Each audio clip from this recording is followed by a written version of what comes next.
In the heart of the city of Newcastle upon Tyne in northern England lies a valley. A place where steep wooded slopes give way to the clear flow of the Ouseburn, a small river that slips silently south to join the Tyne. Here, in what feels like almost untouched nature, time seems to slow.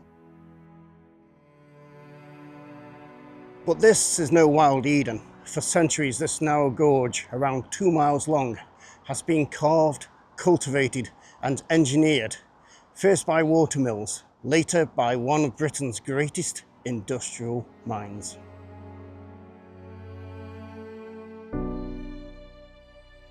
Jesmond Dene, once alive with the sound of grinding wheels and hammering iron, is today a public park.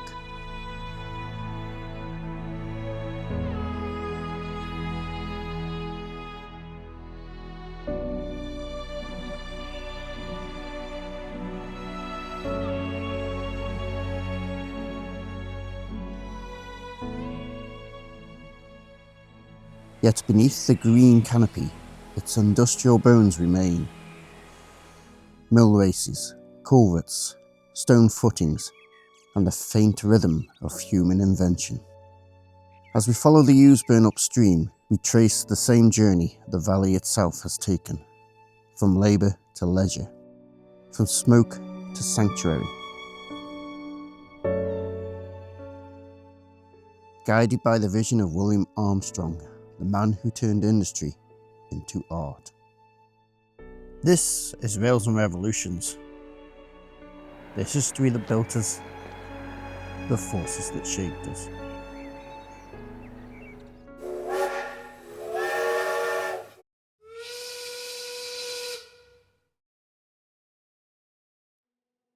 Before exploring the Dene and its industrial remains, let's first of all have a look at the bridge upon which we stand.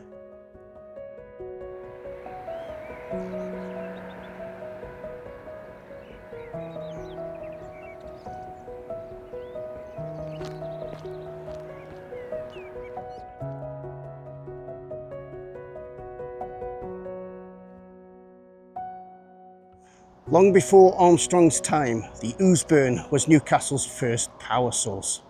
As early as the 13th century, mills were working along its course, grinding grain, fulling cloth, tanning leather, and later producing flint for the pottery trade. By the 1600s, the Dene was home to a patchwork of small industries. The Jesmond flint mill supplied materials to the glass houses on the Tyne. The old Heaton mill ground corn, and Jesmond Forge, recorded in 1720, produced metal fittings for the city's shipyards. Water was life here, channeled through leats and goits, stored in mill ponds and released through sluices to turn heavy wooden wheels. The valley's industry peaked in the late 18th century when Newcastle's population was swelling with miners, sailors and builders of ships. But by the mid-1800s, steam had replaced water and the Dene fell silent. Its mills decayed into mossy ruins, its mill races filled with leaves. Then, in the 1860s, came William Armstrong, engineer, inventor and industrialist, who looked on these ruins and saw not dereliction, but possibility. Where others saw decay, he saw design. He would transform this forgotten valley into a living landscape, a place where nature and industry could coexist in peace, which he eventually donated, along with its banqueting lodge, to the people of Newcastle in 1883.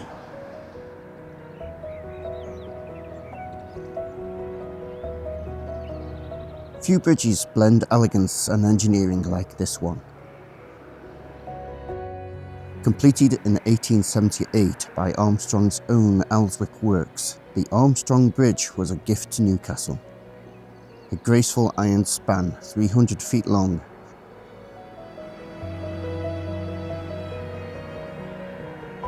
crossing the southern mouth of the Dene.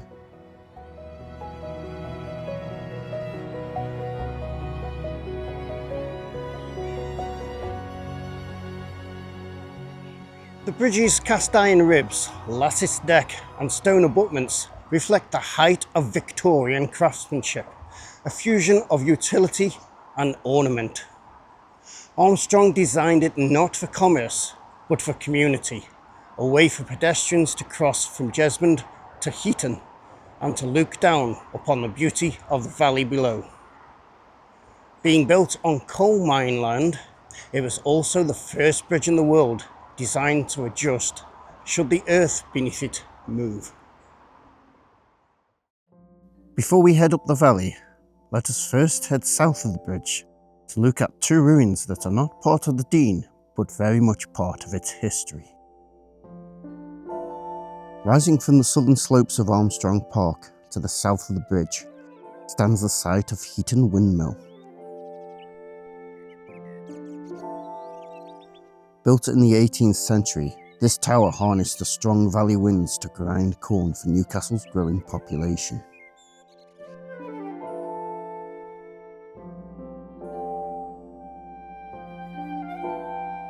Though not technically within Jesmond Dene, the windmill's story is inseparable from the Dene's, part of a larger network of industry and sustenance that shaped life along the Ouseburn.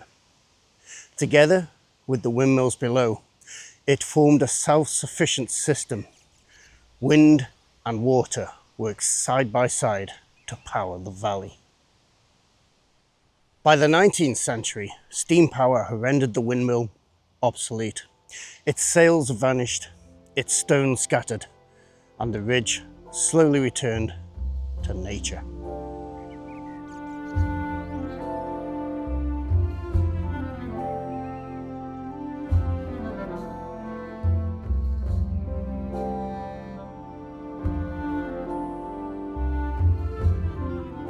Nearby, also to the south of the bridge, stands King John's Palace, better known as the House of Adam of Jesmond, or the Camera of Adam.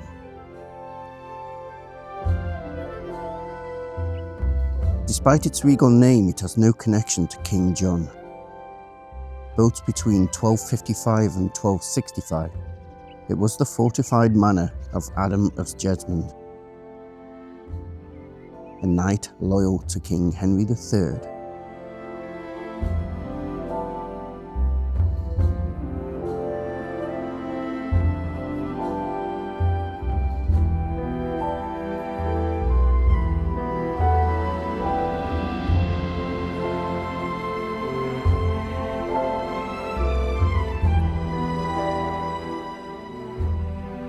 During a time of political unrest, Adam sought royal permission to fortify his home, a rare honour granted only to those steadiest to the crown. Thick walls and defensive features reflected the need for security in a turbulent era. Adam joined Prince Edward, later King Edward I, on a crusade to the Holy Land, never to return. With his departure, the manor fell into ruin. Though not part of Jesmond Dene proper, the House of Adam of Jesmond links Armstrong Park to a medieval past, a reminder that the valley's story stretches far beyond Victorian landscaping, back to knights, loyalty and ambition.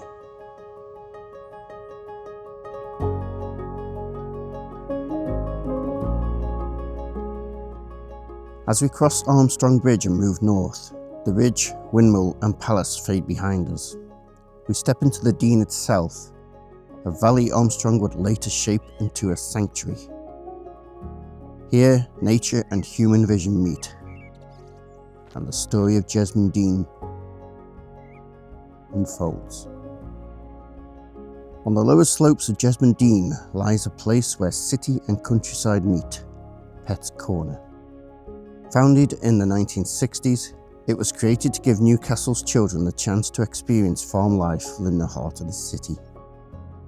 Long before then, the same spot was home to the Jesmond Dene Zoo, a small menagerie that in the 20th century kept monkeys, birds and even brown bears. Where cages once stood, there are now open pens and gentle paths. Goats, Sheep, rabbits and birds welcome visitors to a quieter kind of wonder, one built on care rather than curiosity. In its transformation from zoo to sanctuary, Pet's Corner continues Armstrong's vision. A place where learning, kindness and nature live side by side.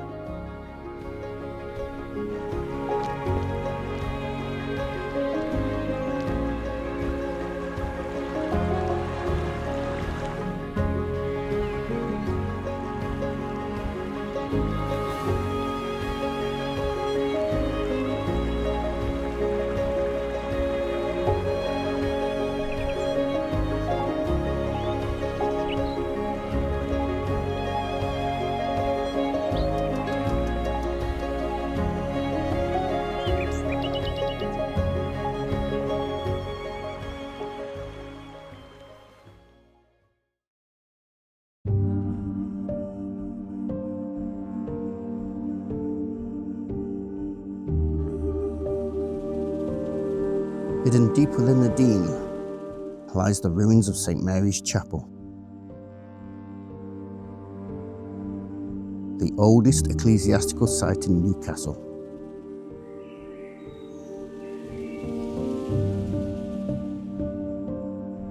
Built in the 12th century, it became a major place of pilgrimage after reports of a vision of the Virgin Mary at a nearby waterfall. Pilgrims came from as far as Durham and Northumberland, their journeys guided by faith and legend. The chapel once held sacred relics and two small piscinas, stone basins used for ritual washing, which still survive, now holding wildflowers left by visitors.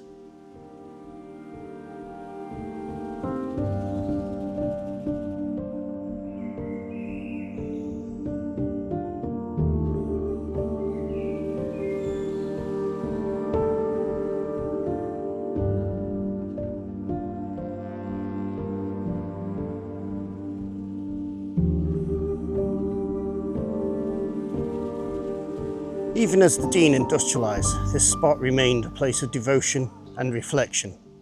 To Armstrong, who reimagined the Dene centuries later, St Mary's Chapel symbolised something enduring, the spirit of belief.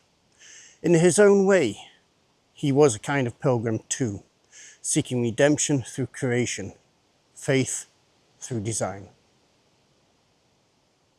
Above the chapel lies St Mary's Well.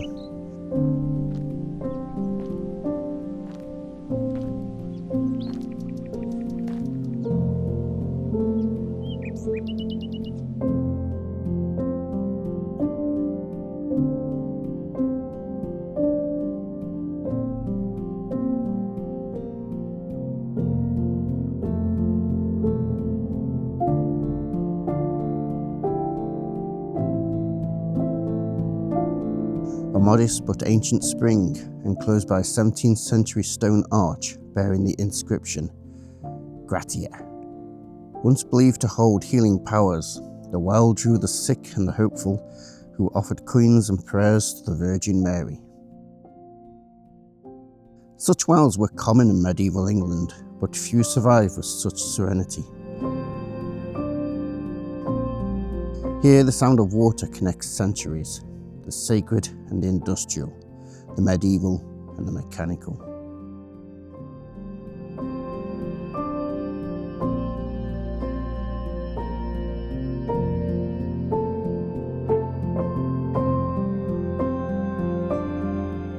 High above the valley stands the Banqueting Hall, built between 1860 and 1862 for William Armstrong's private estate.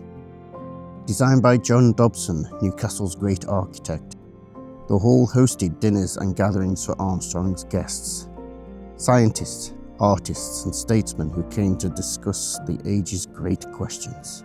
When Armstrong donated Jesmond Dene to the people of Newcastle in 1883, the Banqueting Hall was part of that gift.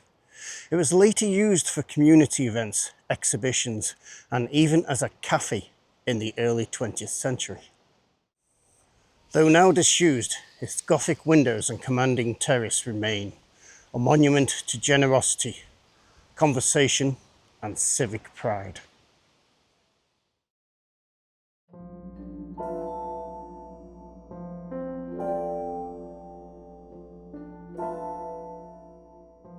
Just upstream from Jesmond Dene lies Paddy Freeman's Park. The park takes its name from Patrick Freeman, a local farmer whose lands once stretched across this area in the 19th century. When Armstrong reimagined the valley, this tranquil upper lake became part of its design, both practical and picturesque. By the late 1800s, the surrounding fields had become one of Newcastle's first public parks, a place for boating, skating and summer picnics.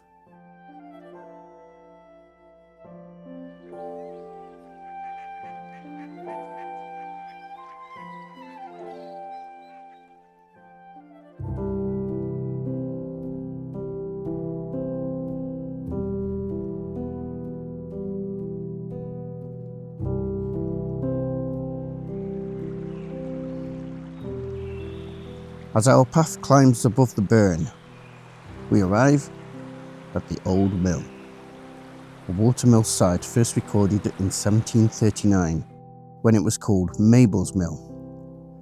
Later known as Heaton Mill, the structure we see today likely dates from the mid to late 19th century, built over earlier foundations.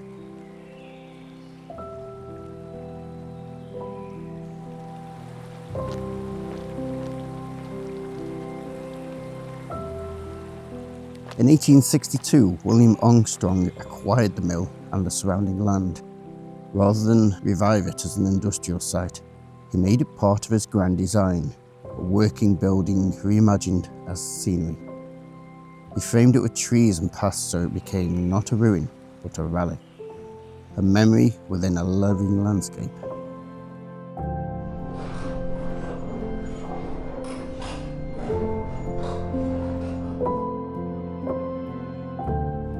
Next to the mill, Armstrong staged his grand illusion, the waterfall. It looks like a natural cascade, but it was carefully engineered.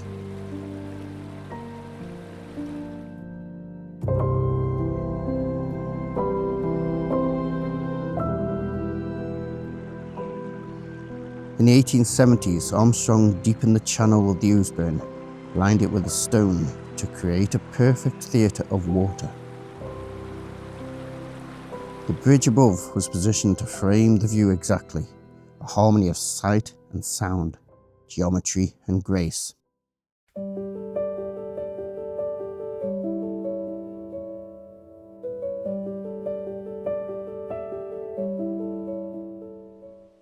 Standing at the edge of the Dene is Jesmond Dene House.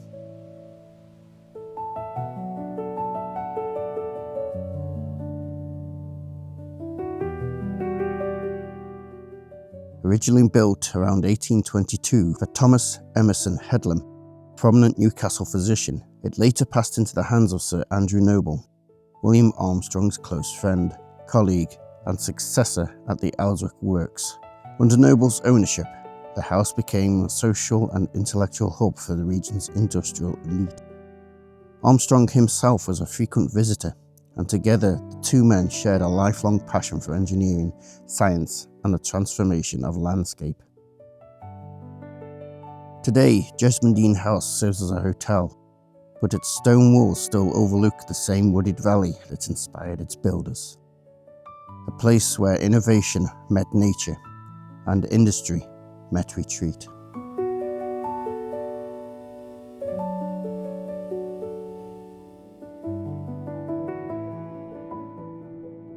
Today, Jesmond Dene feels timeless, a pocket of wilderness in the heart of Newcastle. But look closely, and you'll see the trace of design in every stone and path. It's not a landscape of chance, but of intention. Armstrong turned an industrial valley into a sanctuary, a statement that invention could serve harmony as well as power. He would go on to build Crackside, the world's first hydroelectric home, turning water into light, a fitting epilogue to a life spent mastering energy. Jesmond Dene remains his most personal work. Not a weapon, not a factory, but a confession written in stone, steel, and stream. Jesmond Dene shows us that even the hand that shapes destruction can also shape beauty.